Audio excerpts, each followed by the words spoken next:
सो बहुत सारे लोगों का सबसे ज़्यादा मेजर डाउट होता है कि जोसा काउंसलिंग में आपके जो सीआरएल रैंक यूज होता है या फिर कैटेगरी रैंक यूज होता है या फिर जो सीसैप काउंसलिंग है सीएसएबी काउंसलिंग उसमें जो रैंक यूज होता है उसमें ऑल इंडिया रैंक यूज होता है सीआरएल रैंक या फिर कैटेगरी रैंक।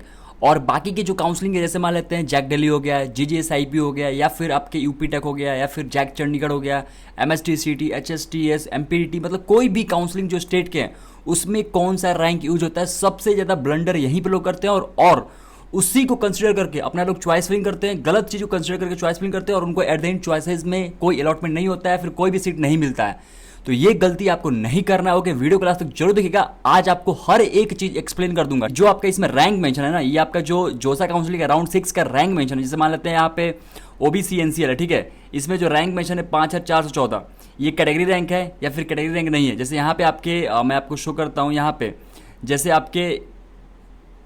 जैसे ये आपका सीसैप काउंसलिंग का आपके कट ऑफ है, ठीक है। तो यहाँ पे ओबीसी एनसीएल में ये आपका जो रैंक मेंशन है, क्या कैटेगरी रैंक है या फिर सीआरएल रैंक है। वीडियो को लास्ट तक जरूर देखिएगा, और सब्सक्राइब नहीं किया तो सब्सक्राइब कर लीजिए। और जो लोग भी अपना काउंसलिंग अच्छे से करना चाहते हैं, अपने रैंक पे बेस्ट कॉलेज चाहते हैं, काउंसलिंग सपोर्ट जरूर ज्वाइन करिए। डेली लोग अपने डाउट्स पूछ रहे हैं, गूगल मीट्स हो रहे हैं, डेली चैट सपोर्ट मिल रहा है, डेली आप कह लो कि हर एक गाइडेंस मिल रहा है काउंसलिंग से रिलेटेड।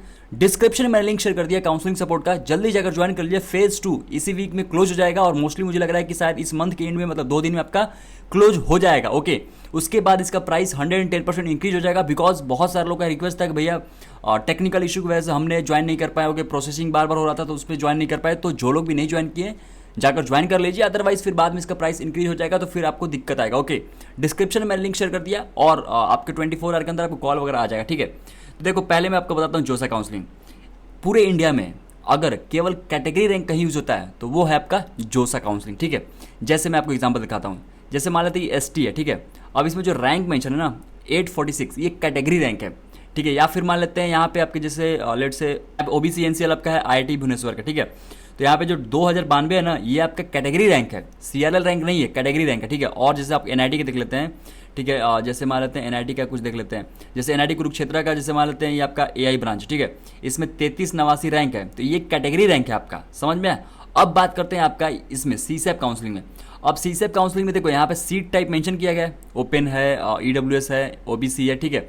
अब इसमें जैसे मान लेते हैं ओपन में ये कौन सा है, एनआईटी जालंधर का ओपन में 60,293, ये तो भाई कोई दिक्कत नहीं है, ये तो जनरल रैंक है, इसमें तो कोई डाउट नहीं है। लेकिन जो डाउट होता है आपको कैटेगरी में, अब इसे मान लेते हैं ये ईडब्ल्यूएस है। अब ईडब्ल्यूएस में ये 63,961 जो मेंशन है, क्या ये कैटेगरी रैंक है? नहीं, सीआरएल रैंक है, ऑल इंडिया रैंक है। बट लोगों का डाउट होता है भैया ये ईडब्ल्यूएस में क्यों मेंशन है, ये तो कैटेगरी रैंक होना चाहिए। नहीं भाई, ये सीट टाइप है, हर एक एनआईटीज में अलग अलग कोटा जो है रिजर्व है, ठीक है।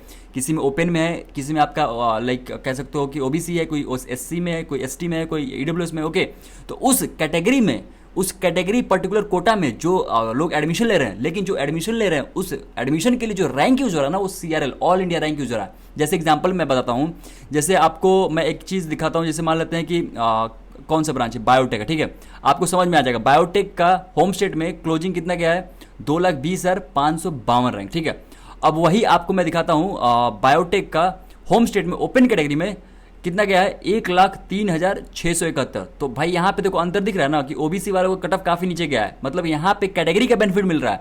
रैंक जो है आपके कैटेगरी रैंक नहीं यूज हो रहा है, रैंक जो है सीआरएल रैंक ही यूज हो रहा है, बट कैटेगरी होने का बेनिफिट मिल रहा है ना। यहाँ पे ओपन में 1 लाख पे मिल रहा है, और यहाँ पे 2,20,552 रैंक पे मिल रहा है। और वही अगर आप एससी पे आ जाओ तो एससी में आपके कह लो कि बायोटेक आपको 2,61,614, तो यहाँ पे कैटेगरी का बेनिफिट मिल रहा है ना, तो यहाँ पे कैटेगरी का बेनिफिट मिलता है कि इसमें जो आपका कैटेगरी रैंक नहीं यूज हो रहा है, इसमें आपका सीआरएल रैंक यूज हो रहा है, और जो बेनिफिट या फिर जो रिजर्वेशन मिल रहा है वो आपके कैटेगरी सीट टाइप में मिल रहा है। आई होप आपको समझ में आ गया होगा। अब इसके अलावा जितने भी काउंसलिंग है, जोसा छोड़ के जितने भी इंडिया में काउंसलिंग हो रहे हैं, सारे में सीआरएल रैंक यूज होता है, all India rank. I hope कोई भी डाउट नहीं रहा होगा आपको। तो आप जो भी कट ऑफ देखो उसमें आप अपना सीआरएल रैंक ही चेक करो, ठीक है, मतलब कि ऑल इंडिया रैंक ही देखो, ठीक है। जोसा में आप कैटेगरी देख सकते हो, और सीसैप में सीआरएल रैंक देखिए, समझ में आया। और जो लोग भी अच्छे से काउंसलिंग करना चाहते हैं, काउंसलिंग सपोर्ट जरूर ज्वाइन करिए। डिस्क्रिप्शन में लिंक शेयर कर दिया, और कोई भी डाउट हो कमेंट जरूर करें, ओके।